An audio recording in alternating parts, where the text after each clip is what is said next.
Hey there, thinkers! Welcome back to Critical Hit. My name is Est, and we need to talk about Doctor Who's latest season. And it looks like it's kicked off with a bang, or should I say, a whimper. So, the first episodes, titled Space Babies and The Devil's Cord, have managed to secure the title for the lowest rated Doctor Who episodes in Who history. So, let's get into this.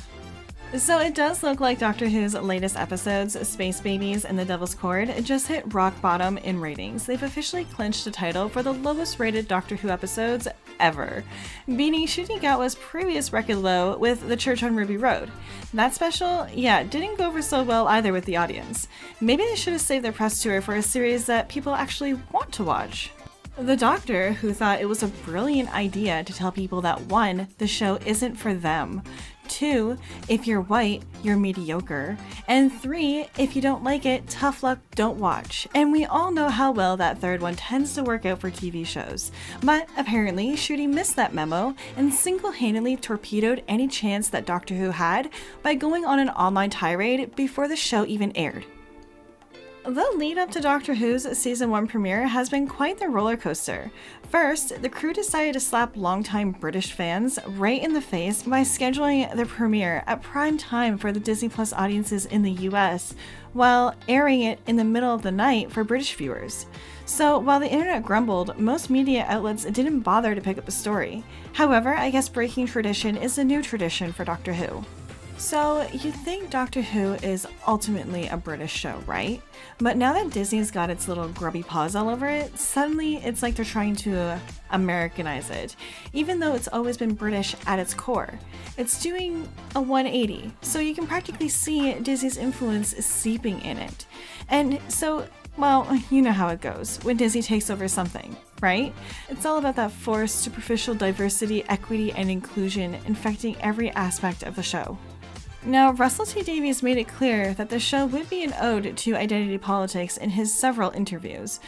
And with his now famous smug talking point, if you're not writing that in 2024, what on earth are you doing? I think our rights are in danger. I'm talking as someone who's lived through the gay liberation, all the way through AIDS crisis, all the way through the freedoms that we have now. I can see them spinning and being endangered. So there's no choice in this. And if the most exciting and entertaining action-adventure show on television can do that, I think that's wonderful. Ncuti Gatwa didn't hold back in the lead up to the show. His interviews seemed like a roadmap to complete failure, topped off with a lecture where he essentially called the audience bigots for not enjoying the changes in Doctor Who, like classic move straight out of the Disney PR playbook. I mean, we've definitely seen this before, starting with the Captain Marvel movie.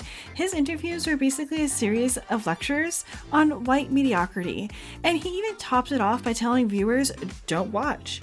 Sounds like he took a page right out of Brie Larson's book with her Captain Marvel debacle, telling fans it wasn't made for you, because alienating your audience is definitely the way to go. It's just another example of how they've taken Doctor Who and ruined it with all these woke ideologies. Well, viewers obediently followed Ncuti Gatwa's command, showing complete indifference in both Space Babies, an episode that seems to be wrapped around a pro-abortion message, with the sole purpose of lecturing viewers, and The Devil's Cord, which featured a cringe-worthy transgender character followed by an overly flamboyant song and dance routine reminiscent to Glee to end the show, because, you know, that's exactly the Doctor Who we wanted.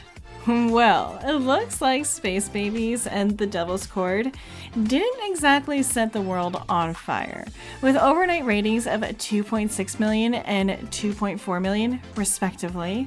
They've clinched the title for the lowest premieres in Doctor Who history. And to put that into perspective, Jodie Whittaker's first episodes of her final season were actually already considered low points for Doctor Who. That pulled in a 4.4 million and 3.9 million viewers, respectively. Now, that's nearly double what Ncuti Gatwa's era brought in for its grand debut. But you know what? I'm absolutely here for it. I thrive on watching despicable individuals like Ncuti Gatwa get their just desserts. I mean, seriously, it's like a feast for my soul. I revel in the lack of success. I revel in those abysmal ratings. I revel in the sweet taste of failure being served up on a public platter because, hey, those numbers just don't lie. And let me tell you, we need more of this. If you're going to peddle downright racist ideology, well, you better believe the numbers are going to reflect that. It's like karma, but with Nelson ratings. And with these abysmal numbers right out of the gate, audiences can't help but wonder how low Doctor Who can really sink.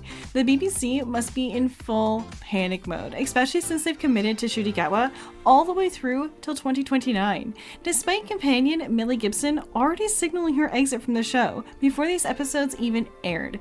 It looks like they're steering the TARDIS straight into a dumpster fire. However, that's all I've got for today's video. Let me know your thoughts in the comments down below. And hey, before you go, subscribe to our channel, smash that like button, and ring the bell to be notified for our next video. As always, this is Est, and I'm signing off now. So I'll see you in the next one. Toodles!